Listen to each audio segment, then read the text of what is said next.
Welcome to tonight's United Front Radio. I'm Daniela Walls, chair of the Tax Wall Street Party. Tonight we are joined by Dr. Webster Tarpley to discuss the big election on Tuesday, November 4th. You should go out and vote because there is a difference. Our short-term goal is divided government, and our long-term hope is the end of the Republicans and the split of the Democrats into populists versus Wall Street Democrats. On Tuesday, all 435 seats in the United States House of Representatives and 33 of the 100 seats in the United States Senate will be contested, along with 38 state governorships. In this episode, we are taking a look at the Koch brothers' plantation plan for America. The Koch brothers own every Republican running on November 4th. We should vote against these Koch candidates.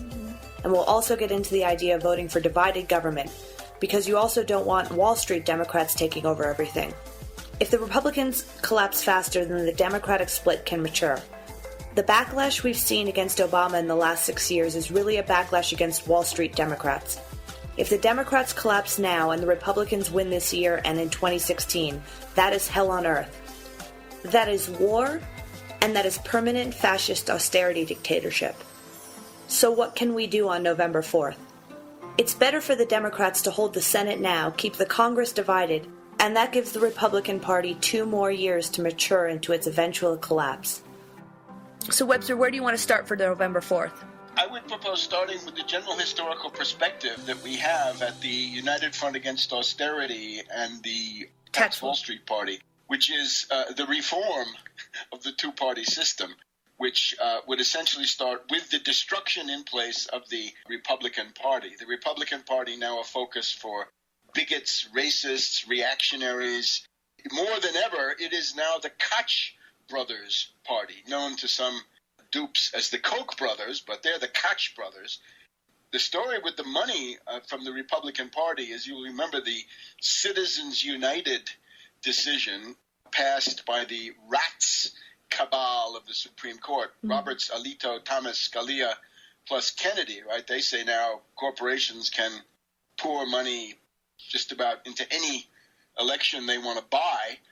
That's the reality we face. But interestingly, in 2012, the first presidential election under that system, we had a lot of Republican fat cats, the Koch brothers, Sheldon Adelson, others giving huge amounts of money to Mitt Romney and also to Karl Rove, right? Karl Rove of the Crossroads GPS and these other PACs and dark pools that he had going. And they did very poorly. So the majority of big Republican donors have been shell-shocked and turned off, leaving the Koch brothers. And you've got comments out there where Republican operatives say, if we didn't have the Koch brothers, we would practically cease to exist as a party. And this, I think, shows the handwriting on the wall. That's interesting. Every Republican candidate this November is Koch funded. What you're going to find is if the Republicans do take the Senate, they're going to do that as the puppets explicitly of the Koch brothers and almost nobody else. In other words, it's going to be a Koch dictatorship in the House, in the Senate, and in many governor's races. Just a couple of examples. One of the great lost opportunities, right, where the craven, chicken-hearted, corrupt Wall Street Democrats refuse to fight, is there is this secret tape which people can find many places. You can find it in my Twitter feed, right? Webster G. Tarpley on Twitter. There's a secret tape from a meeting between Mitch McConnell. He happens to be the top Republican senator, right? The Senate minority leader, hoping to become majority leader. McConnell is sitting there in a conference with David Koch, and they're talking about what they're going to do. McConnell promises Koch, you put us in power, we're going to use riders, add on to legislation, we're going to use budget reconciliation, in other words, the budget as it comes back from the conference committee. We can do whatever we want, he says. We can do whatever you want, Dave. And among other things, we'll make sure that there's no increase in the minimum wage at the federal level, and we will make sure that there's no debt relief for students. Many people out there have student loans, $1.3 trillion. The Koch brothers spent many years trying to jockey Mitch McConnell into that position with their propaganda machine. going after him. And then finally he, succumbed. This is a very scary perspective. Koch is demanding these things. No increase in the minimum wage. And McConnell says we'll make sure that there's no help given to anybody who's crushed by this high interest student loan debt. Okay, so that's what you're getting. For a lot of people, that would already be enough to vote against any Republican. Why are the Koch brothers interested in student loan debt? Because they're reactionaries, and they want to secure that monopoly for Wall Street predatory lenders, right? Predatory lenders who eventually the money flows up to Wall Street. Another good example, though, Walker, right? Out of this entire election, probably the most odious figure symbolically, nationally, the most hated person is the fascist governor of Wisconsin. And that is to say, Governor Walker. And you remember what he did? He ran a low-profile, relatively bland, anodyne campaign. And as soon as he got in, pow, he let him have it in Wisconsin, right? No more collective bargaining, no more trade union rights for any state worker, no teacher, no health worker, no nurse, nobody, no more. You don't get to have collective bargaining. So the idea was to break the back of the union movement. And that, of course, let loose the mass strike. Right? There was a mass strike in Milwaukee and in Wisconsin in those early months of 2011. Some people were distracted by the Arab Spring, but this was real. This was real working people, right? This was the beginning of the 2011 agitation season. Pre-Occupy. Yeah, Occupy is a fraud to obscure the reality of this. This was real working people, I agree. Real blue-collar workers, not petty bourgeois students. This was the oligarchy, the banking oligarchy against the middle class, right? That's what made it so dramatic. There's a tape from 2011 where some prankster called up Governor Walker and pretended to be David Koch, and they talked quite a while. It's very incriminating. You can find this at Webster G. Tarpley Twitter feed, where Governor Walker is saying, "Yeah, sure, of course, Dave. We'll give you what you want." It's very damning. So break the unions.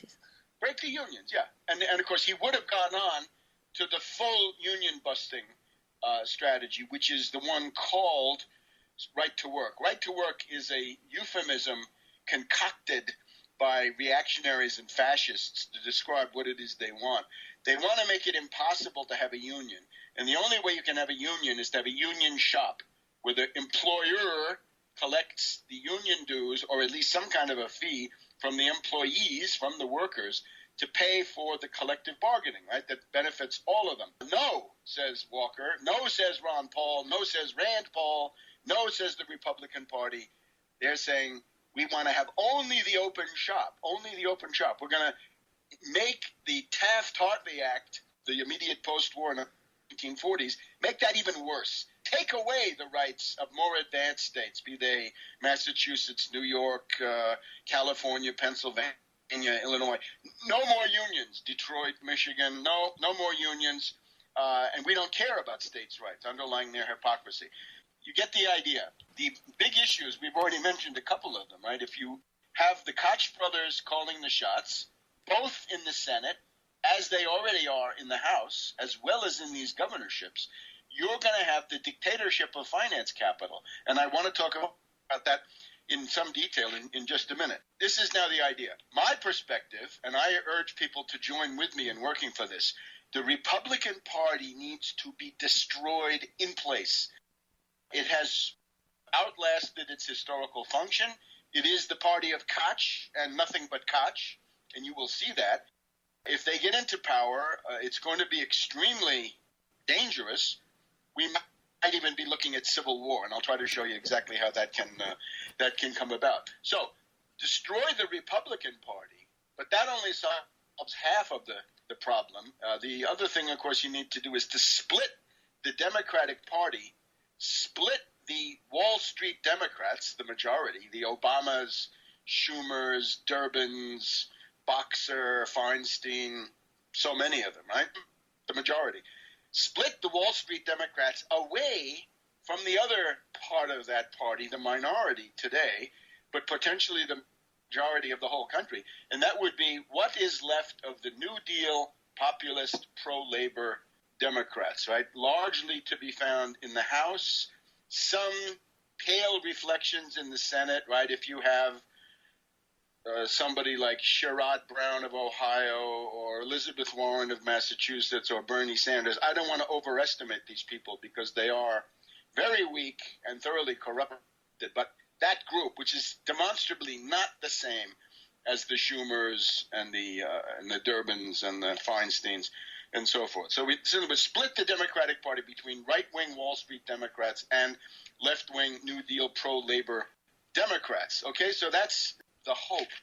We need to do whatever we can to make that happen. If it goes the other way, you have to remember this is a very unstable two-party system. Suppose the Democrats collapse first, then that is a one-way ticket to hell, because at that point you will essentially have, again, the Koch party dominating everything, and this cannot be the best for our country. Now, the other thing we have to factor in, the U.S. oligarchy is composed of Wall Street financiers.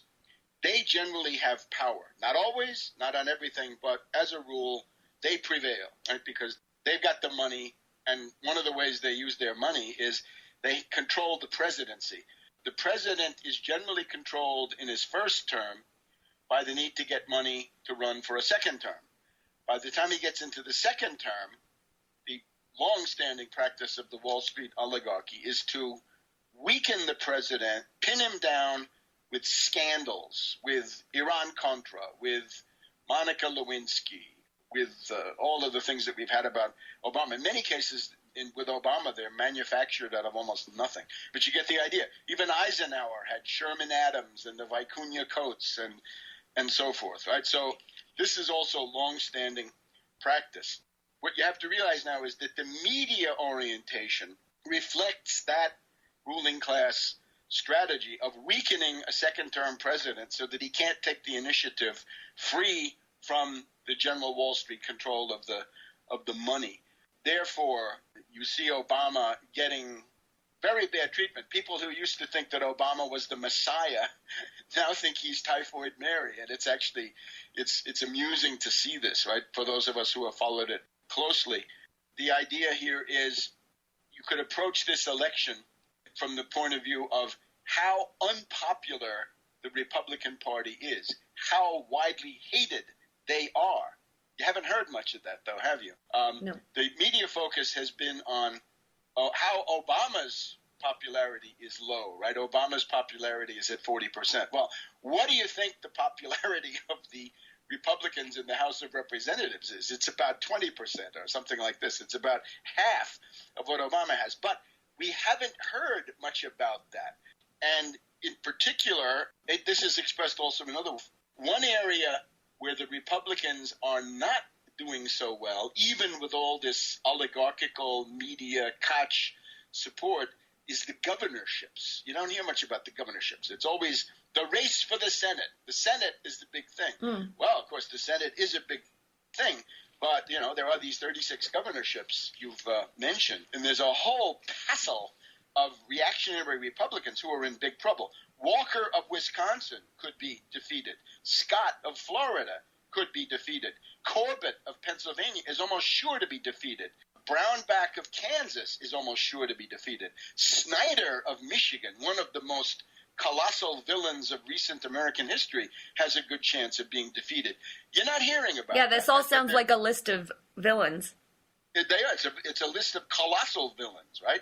These guys should be on their way to Nuremberg, not on their way to any state house, right, to answer for their crimes, I mean.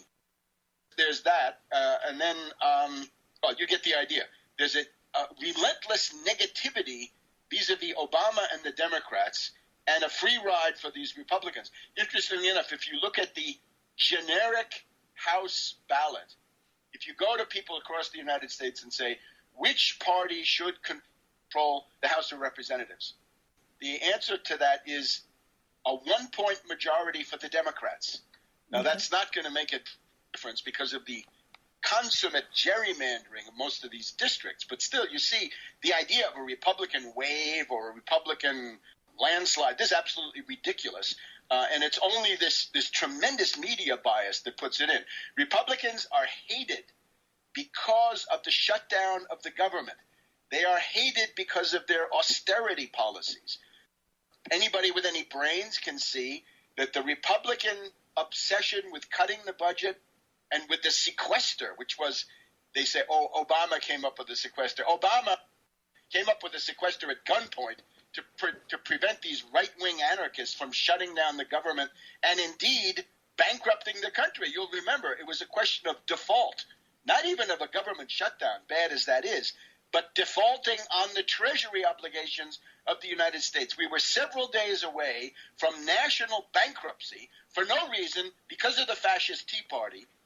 And Obama says, okay, I'll give you the sequester. Well, fine. You can blame that on Obama, and I do in a different way. But for the Republicans to come forward on that is absolute hypocrisy. So, well, you get the idea from watching the media that right-wing populism is in fashion. There's a big fervor out there. Let's talk about that in just a second. I just wanted to mention that the governors are hated. These governors that I've mentioned, they're also widely hated. A lot of them are on their way out. The one exception, by the way, Kasich of Ohio, is somebody who was, if anything, more aggressive than these other reactionary governors. But Kasich learned his lesson when he lost the referendum. He got maneuvered into a statewide Ohio referendum. Should Ohio become a right-to-work state with no union rights? And the answer to that was no. And he was stunned. And after that, he began to take stock, realizing that he was on his way to an early defeat. And he then turned around and said, okay, I won't fight Obamacare. I'll take the Medicaid expansion. There are a lot of people who are going to die in these years because the fascist Republican fashion was to say, we don't accept the Medicaid expansion because we think that's big government and we don't like that. And therefore, people shouldn't be able to get, the low-income people should not be able to get a very basic Medicaid policy. Now, the good thing that you've just mentioned is this question of cultural populism. Here's the problem with populism. There are two kinds. One is economic populism. That is what I represent. It means tax Wall Street, shift the burden from Wall Street, from the average person to Wall Street. In other words, the wage earner should get tax relief and Wall Street should start paying taxes because right now Wall Street pays virtually no tax. No corporate income tax for many of them, Goldman Sachs, General Electric, and certainly no tax on their turnover, no tax on buying and selling when everybody else is buying and selling gets taxed. So there's in effect a federal subsidy for speculation, parasitism, and predatory behavior. Economic populism of my brand says, roll that back. But then there's the other kind. It's called cultural populism. And this is one of the most dangerous forms of demagogy in the modern world. Let's take the best – in the U.S. it looks different, of course, right? Let's go to Iowa, right? Joni Ernst, reactionary, wild reactionary, practically a fascist, right? Comes out there and says, I'm Joni Ernst, and I grew up on a farm, and my specialty was castrating hogs, castrating pigs, and that's how I will cut the pork in Washington, D.C. That's cultural populism. Now, the idea is, I'm like you. I'm not an elitist. I'm not a snob. Of course, all of this is designed by Madison Avenue, ad agencies, K Street, and Connecticut Avenue consultants here in Washington. Right. All of these Republicans are nothing like them. Well, of course, these people are oligarchs, right? Let me give some examples now. You see this again and again. It's the plain folks technique. Ronald Reagan cultivated jelly beans as a way to prove that he was just a plain middle-class guy like you and me. Mm-hmm. George H.W. Bush, the elder, had a horseshoe pit behind the White House. That was his method. Ben Sass in Nebraska, walking beans and detasseling corn. There we go. Then we have any number of others. Scott Brown. This is a great example. Scott Brown is now running for Senate in New Hampshire. And this demagogue got the Massachusetts seat when Ted Kennedy died, he came out there and he said, "And my name is Scott Brown, and I drive a truck." So he had a pickup truck. That was his signature cultural populist prop. And, of course, what he did later on, as soon as he got into office, he became the most slavish, the most systematic stooge of Wall Street, including the State Street Bank of Boston. When we say Wall Street, it's a rather expansive category. Wall Street runs up to Boston easily. And he gutted even the relatively weak provisions of the Dodd-Frank bill, the so-called Volcker Rule, which was itself a watering down of Glass-Steagall. So anyway, Glass-Steagall, sort of obsolete method of trying to separate commercial banking from speculation. A watered-down version of that obsolete bill was the Volcker Rule, and as Scott Brown made sure that was even further watered down. So, yeah, he had a truck. He drove his truck right through Dodd-Frank and crippled that piece of legislation. How about Lamar Alexander, Republican senator from Tennessee, big leader in the Republican Senate, will be, you'll see him, big guy for the prison industrial complex. His was a checkered shirt, a red checked shirt, right? Not a white shirt, not a business suit, not a red tie like many Pauls, but a checkered shirt. We've had other candidates trying to accredit themselves as plain folks by a motorcycle. We've had that. So you get the idea, right? This complete flim-flam, but the suckers fall for it every time. As P.T. Barnum says, there's a sucker born every minute, and the Republicans have been trading on that forever, right? I recommend to people, look at the concrete economic program that's being proposed. This would extend to somebody like Elizabeth Warren, by the way. Oh, Elizabeth Warren is wonderful when it comes to vague generalizations. We've just had her on the stump in New Hampshire, precisely in this race. She had defeated Scott Brown before. She pretends to be an economic populist, but it's very vague. She says, we've got to stop Wall Street from running the show. Well, yeah, what? What's it going to be? Yeah, how? And it often comes down to things like, the contract that's going to take your home away has to be written in large type and plain language so that you know what's going to happen to you. This is absolutely unacceptable. All right, so you have all of these things going on. One or two other, the big thing, the permanent austerity dictatorship. The big question, why vote? Right? All this stuff that I'm saying may be interesting to some, maybe not for others, but how are you immediately involved? Well, the first thing is war.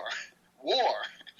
Senator McCain, arguably the dominant voice in the Republican Party on foreign policy, an insane warmonger, an absolute lunatic who has learned nothing. He's actually gone backwards in understanding during the 9/11, post-9/11 period down to the present day. You should know before you vote, if you vote for any Republican, you're sending water to the mill of Senator McCain. McCain says if the Republicans take the Senate, he, who I think will take over the Senate Foreign Relations Committee, or some stooge of his will, Lindsey Graham or Kelly Ayotte of New Hampshire, they will press for U.S. ground troops, infantry divisions, tank divisions in Syria and in Iraq. So 2 new Middle East wars. Vote yourself 2 new Middle East wars. How is it that the media don't take that one up, right? We've got these pictures of McCain meeting with the caliph, that is to say el-Baghdadi, it's all the same guy. Mm-hmm. El-Badri, el-Baghdadi, Caliph Ibrahim, sitting there, the guy who has been doing all the beheading, who has massacred hundreds, thousands of prisoners of war, Kurds, Yazidis, everybody else. McCain had been sitting next to him saying this guy is a hero. You can find this at our hashtag arrest McCain #4 ISIS, or our website handsoffsyria.org. All this information is there. So that, I think, if you want to do something, if you want to make a positive contribution to this this entire election, arrest McCain for ISIS, and that simply underlines the fact that he was part of the buildup of this CIA secret army to the point where we now have it. The point is just like Hitler, right? Hitler was built up by the appeasers in Britain and France, but when he got to be powerful, you had to fight him.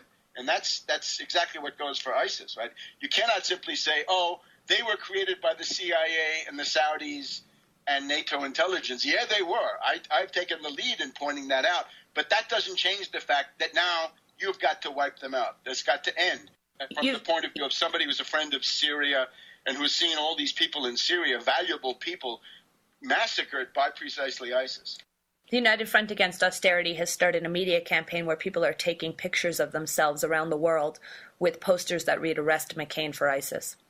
There's a lot of people involved. We'd like to have a complete library, right, from the Eiffel Tower, the Colosseum, the Brandenburg Gate, the Kremlin, Tiananmen, the Rio de Janeiro, everybody. We like everybody in this, the Zocalo. Yeah, if you'd like to take a picture of yourself with an Arrest McCain for ISIS poster, you can send it to unitedfrontradio@gmail.com, and I will post it on all of our media outlets. And this is a way for people around the world to get a vote in the U.S. election, which I think they deserve to have. That's one side of it. We've got the promise of a war in support of terrorism from McCain. That's not going to go very well, right? This is one of the ways you could get to civil war inside the United States, because some people will not stand for that, right? That we have to support terrorism, support Al-Qaeda, knock down Assad to help Al-Qaeda and ISIS get more power because McCain says those are the heroes of democracy. They've gone well beyond any rational estimate. In other words, they've forgotten the big thing, which is the moral basis of force. This has completely departed from their calculations. Let's move on now to this permanent austerity dictatorship. Here's the problem.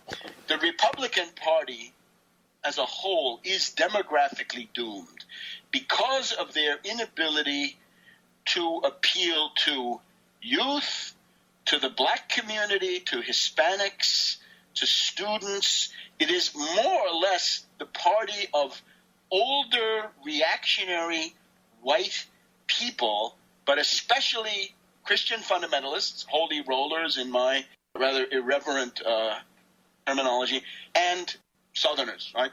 Confederate States of America nostalgics. So that's the Republican Party. This is a losing proposition as the years go on. Therefore, there's a tremendous temptation inside the Republican Party, since they cannot switch their base, right? They can't trade in this dying or moribund isolated base for a broader base that would essentially include the dynamic forces in the future of American society. They have to fall back on what amounts to repressive measures. And this is what I call the permanent austerity dictatorship. The fact that the media is pitched so far in the direction of favoring the Republicans indicates that the ruling class, Wall Street, has bought in to the Republican scheme this time, whereas previously, 2 years ago, there was more interest in Obama still on Wall Street. You notice that when the Republicans come on television, they're never questioned about this warmonger stuff that we've just gone through, and they're never really asked, what are you going to do? They say, we hate Obama. Vote for us because we hate Obama. Don't vote for my opponent because she voted with Obama 95% of the time. That's really their only argument. Yeah, but wait a minute. What about policies? What are you going to do? And then if you press them, they'll say, well, we want the Keystone Pipeline, all right? You know, a pipeline here, a pipeline there. This is not they're going to decide the future of the world. Tax reform, when a Republican says tax reform, it means tax cuts for the rich, for corporations, and a further shifting of the tax burden onto the backs of middle-class, lower middle-class working people, and indeed the poor. And then there's deregulation. Let's abolish the National Labor Relations Board, I think, is one of the things working in the background. But it's not very explicit. Here's what so don't listen to catchphrases like simplify the tax code. Oh, my God, no. When they say simplify, they mean tax cuts for the rich. If you want to make it fair, I can show you how to make it fair, but it's not the way they're doing it. So just turn away from them. But here's the thing. The first element is the limitation of the franchise. In other words, denying lots of people the right to vote. And you can see this. The rats cabal in the Supreme Court has gutted the Civil Rights Act of the mid-1960s, which had placed a number of states, not only ex-Confederates, but others as well, states and districts, under special supervision. The supervision meant that someplace like, Mississippi or whatever it was, could not make changes in their election laws without the previous approval of a division of the Justice Department, which they could litigate through the courts. But they couldn't do it unless they had sent it to Washington first. Now, the very day that decision came down, there's a cascade of measures designed to prevent people from voting. It's targeting the old, the young, the sick, the black, the Hispanic, the student. Keep them from voting. So what do? Voter ID. You have some card that, it's going to cost you $10, $20, $50, $100 to do all the work to get it. Very hard for some people to do. And then there's early voting, right? If you can vote early, you should go and do it right now, before November 4th, because there's a great desire to eliminate early voting by the Republicans. And this is all coming from the Republicans. They're the only ones who want to do these things. It's a very direct commentary on their relation to the American people. They want to strangle the American people. So voter ID, no early voting. They want to make it harder to get absentee ballots and generally harass voters. They want to make it possible for more harassment to occur in the polling place, where some Republican punk comes up to you and says, "You're not who you say you are. You're a voter fraud." And at that point, you don't get to give a full vote. You have to do a provisional ballot just on the say-so of some Republican thug who happens to be harassing voters in the polling place. You get the idea. So you narrow this. The key to the strategy, of course, is you control the Supreme Court. Remember that Hitler actually took power and to some degree consolidated power with very few overtly illegal actions. There were some. I would not say that Hitler seized power legally, because there were illegal aspects. But still, the idea is you try to make it less than obvious that you're essentially violating the law, as long as you have Roberts, Alito, Thomas, Scalia, and this Kennedy willing to go along. And God forbid they should add to that group. You can do just about anything you want in terms of voter suppression. And on a recent Saturday, we had the Supreme Court approving the Texas law, which is a racist law. It's an overtly discriminatory racist law. And they say, fine, you can go ahead with that for this time around. Right? We'll make a permanent decision later on. That's actually quite shocking. It shows that the rats cabal is more than willing to go along with this, right, after they did the Citizens United. And the other side of this is the union question, which we've already touched on, right? The principal mass organizations that would be the backbone of a resistance against more overt forms of tyranny and fascism is the trade union. The trade unions, right? You need to have trade unions for many, many reasons, to maintain the middle class, to prop up the standard of living, but also because of their political function. This is a structural issue. This does not depend on whether the average trade union leader is enlightened or corrupt or whatever he is. Doesn't matter what he is. It's a counterweight to the Koch machine, right, which is huge and well-funded. So if we have Ron Paul, Rand Paul, the libertarians, the Republicans saying, we can't have any more union shops, no more union shops, so unions are essentially smashed, then that would go to the Supreme Court, and then they'd say, fine, no more unions. So with the voting rights suppressed and the unions knocked out, the Koch money, this influx of dark money coming in, right, anonymous, and also money from abroad, because this money can come from anywhere, from China, from France, right? The one big untold story of these elections is how much of the money is foreign, and how many of these things, like the Republicans want to destroy the Export-Import Bank. Who's paying for that? Who benefits? Well, China benefits, France benefits, Brazil benefits. So let's not go down the foreign route, right? You got to somehow have some idea of a national economy here, and we need an Export-Import Bank. So with all of those things, if the Republicans can control the Senate as well as the House, and if they have a perspective then of setting up some kind of a contest for the White House in 2016, that could then lead, with more Supreme Court justices being pulled over to their side through replacements, right, through putting more fascist judges on the bench.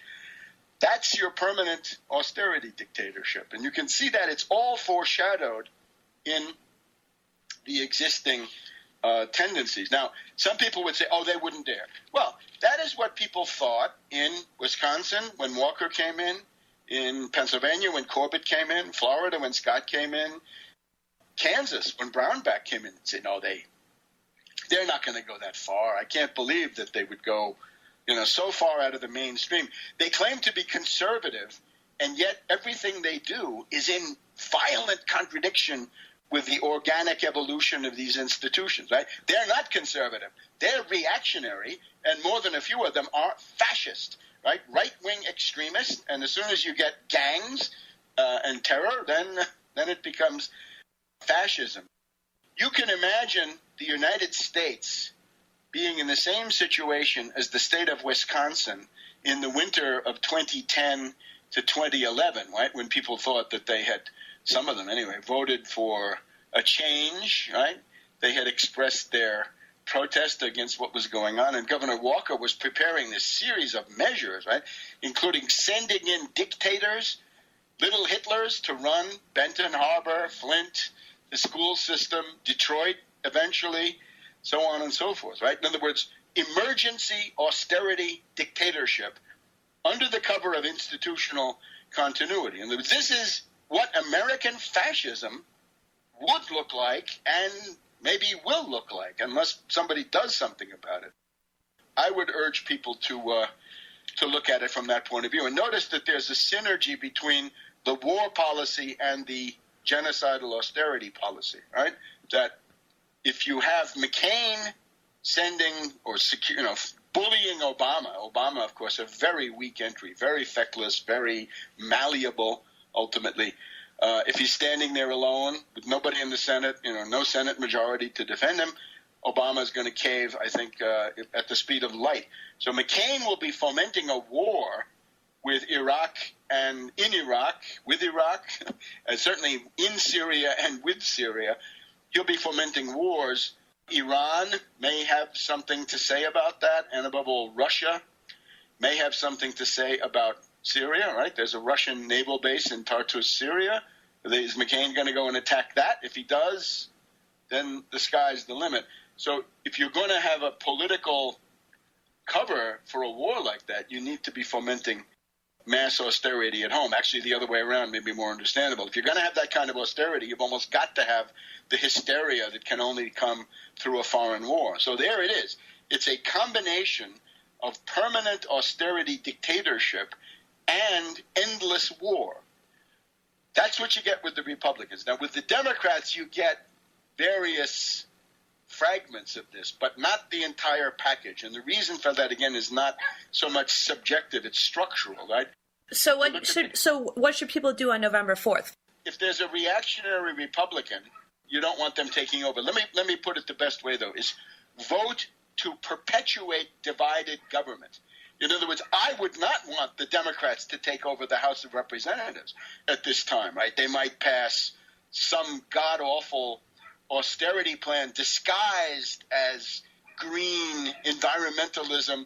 They might try to revive the Waxman-Markey cap and trade, right, which would essentially create these carbon permits and put that in the hands of Wall Street and the City of London so that they could parasitize production even more.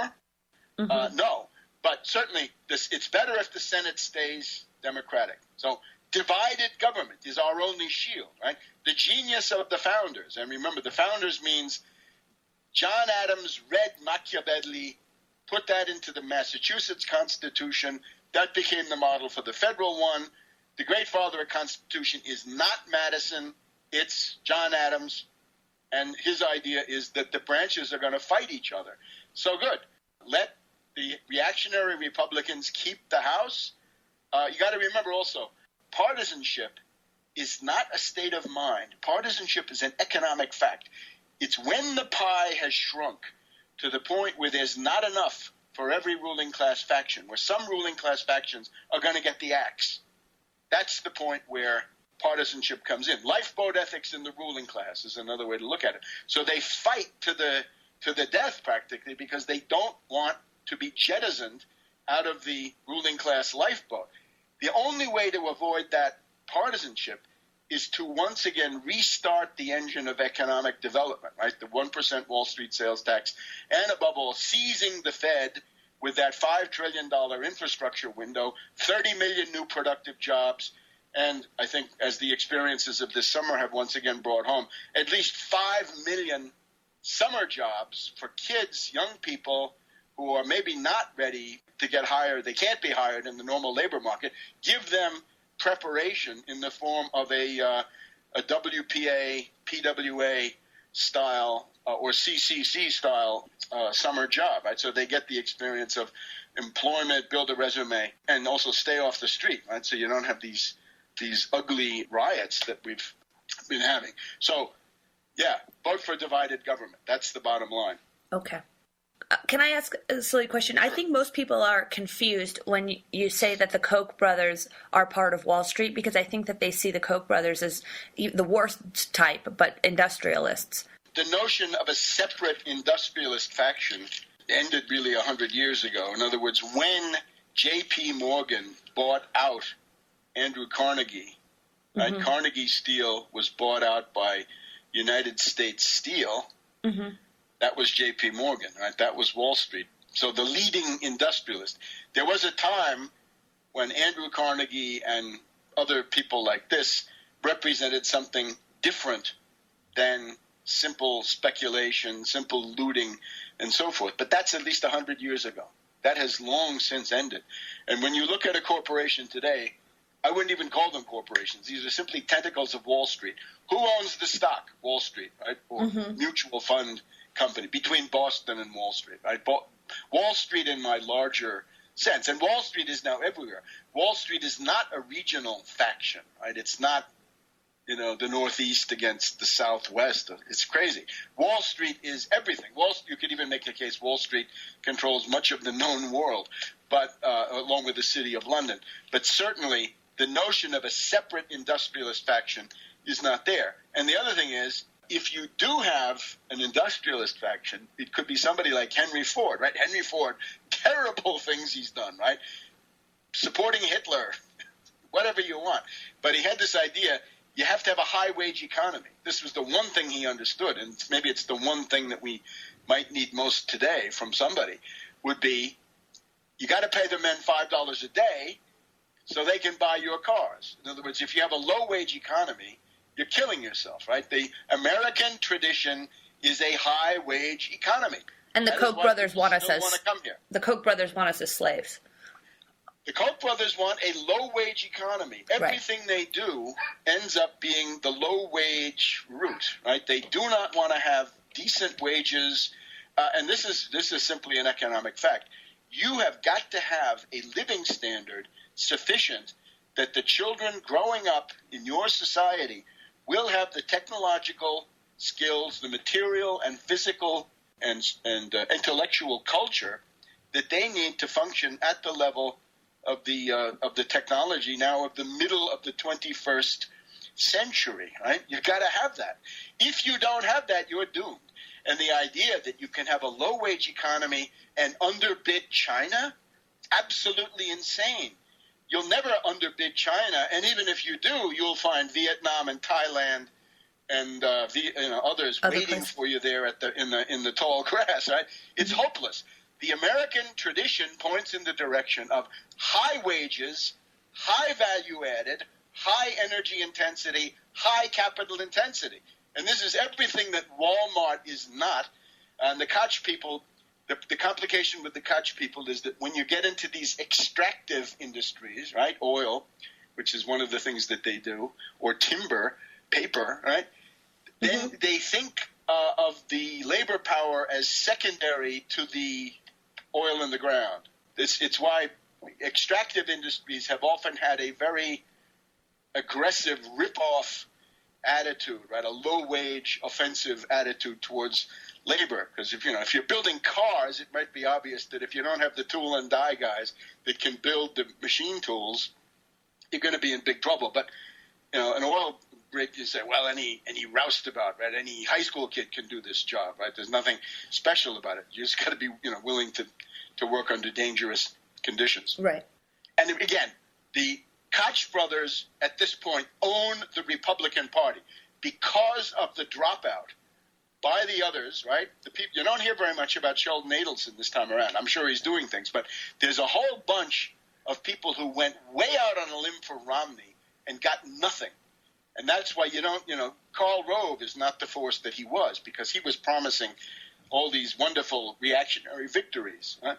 I don't think people realize how much that the Koch brothers completely own the Republicans now. They completely own. And so everybody from who Koch alternative media hosts would call radical, like Rand and Ron Paul, they own them just as much as they own anybody that would be considered mainstream. Everybody is funded by through their PACs, and there's a Koch affiliate PAC in each state that's controlling the Republicans. Yes, and absolutely, and that will be so. The only thing we can hope for is that there is this question of the Democratic turnout machine, right? The Democrats have a fairly well-organized get-out-the-vote operation, which allows them to identify voters leaning towards them and get them to the polls, right? The Republicans, historically, they haven't had that, right? They claim they're getting it. Koch has put money into that. I don't think they have it. So whenever you see a Democratic candidate rated, right, if the Democrat is running at 45, you can probably add 1, 2, or 3 points to that, depending on the state, and then you'll get something more realistic. The other thing I would add is the question of political oligarchy in certain states may be working against the Republicans. It simply shows how radical they are in many ways. If you look at Louisiana, the Democratic machine is dominated by the Landrieu family, right? Moon Landrieu, mayor of New Orleans at one point. So right now it's Mary Landrieu, the senator, right? So the oligarchical Southern mind tends to go for the prominent family. Arkansas, David Pryor, right? Son of a governor and senator, I guess. From what you've seen in your lifetime, are we more susceptible to cultural populism now than in the past? Yeah, of course, because as conditions get worse, the demand for cultural populism becomes greater, and the need of the ruling class. Look, the ultimate cultural populist is who? Hitler. Right. Because he says, the name of the Nazi newspaper was called The Folksy Observer. I'm folksy, right? I didn't know Cultural populism is, I'm folksy. I'm like you. I have your prejudices.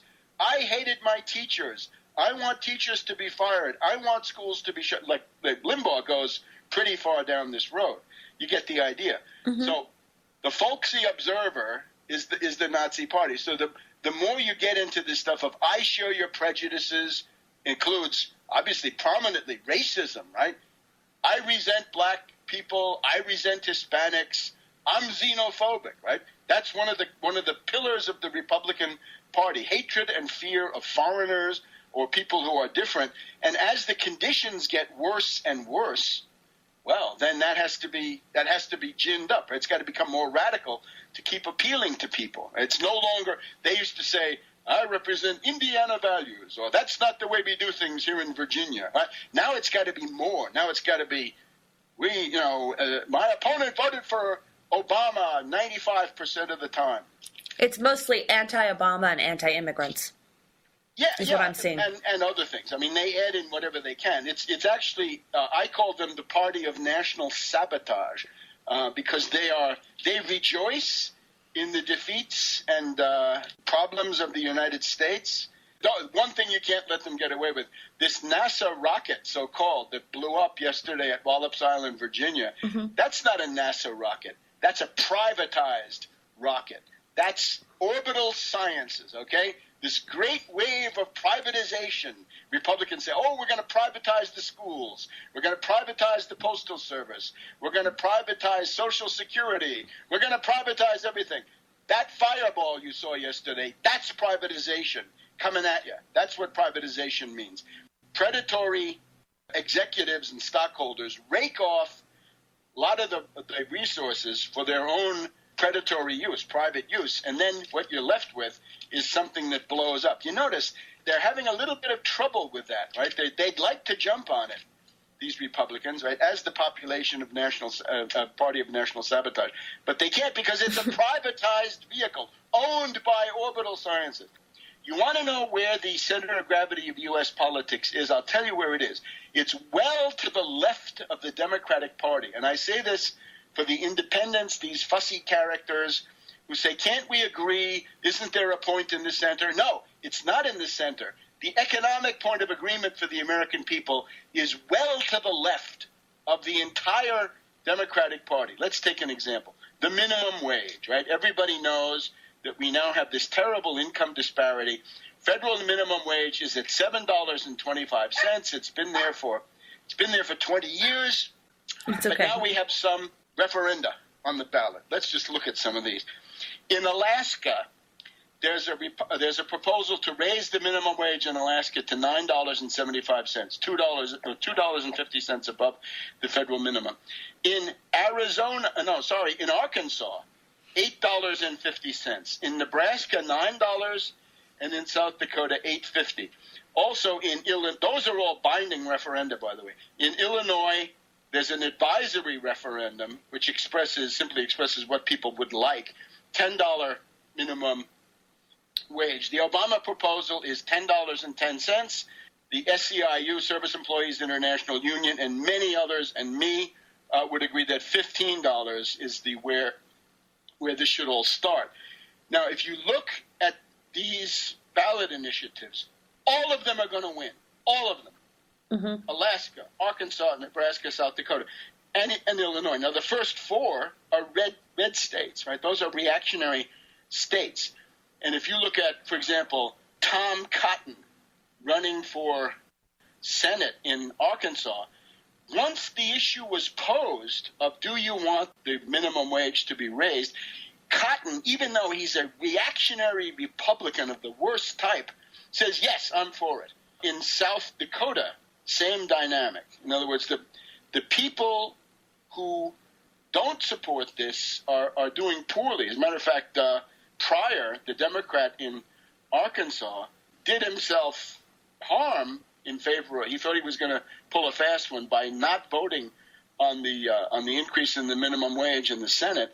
And Cotton then came out and said, I would be for it. And that's one of the reasons Cotton is still in the race. Right now, 90% of Democrats want an increase in the minimum wage. 53% of Republicans want an increase in the minimum wage to $10.10. And what that shows you is that even in states where the reactionary Republican is either on his way to winning or is in contention, I'd say it's hardly any where the Republican is clearly going to win of these contended states.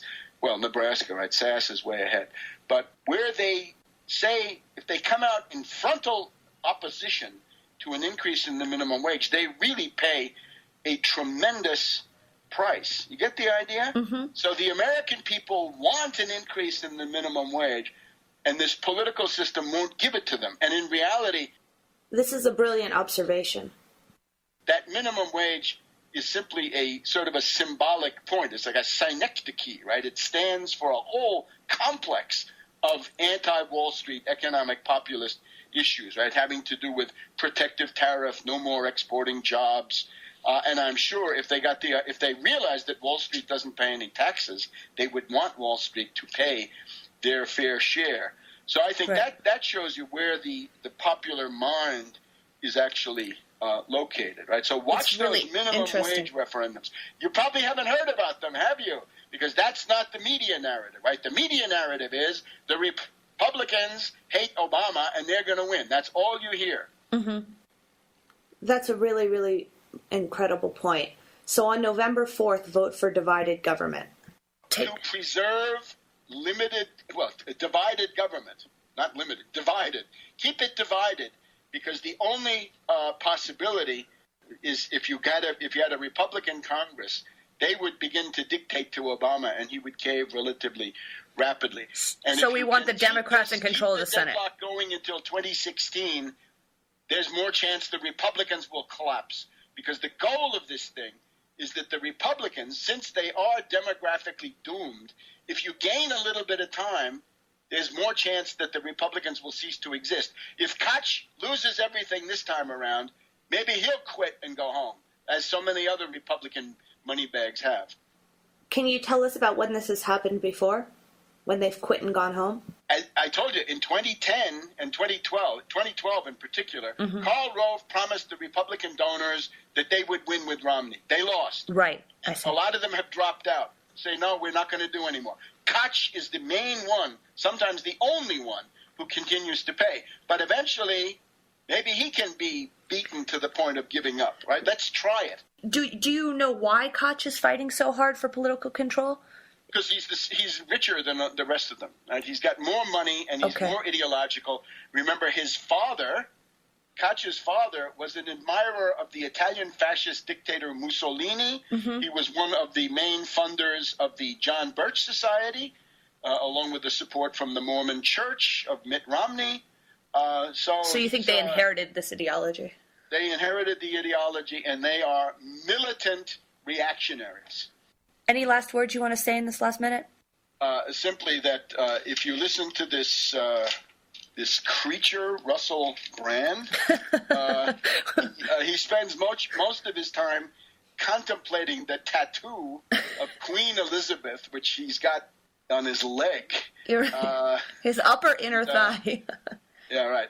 This character is a very bad guide to U.S. politics. I would urge him, why don't you butt out of U.S. politics, Russell, and go back and fix your Nazi royal family, right? The people who were colluding with Hitler. Or somebody like Prince Philip, who says he wants to come back as a virus and kill people to solve the problem of overpopulation. Why don't you get rid of him? Or Prince Charles, who says not only that he talks to plants, which we can understand, but the plants talk back to him, which is a rather more serious matter. Right? Why don't you take care of those fascist relics there, Russell, and leave us alone? Well, he's steering attention away from... Well, he's steering attention away from reality as such.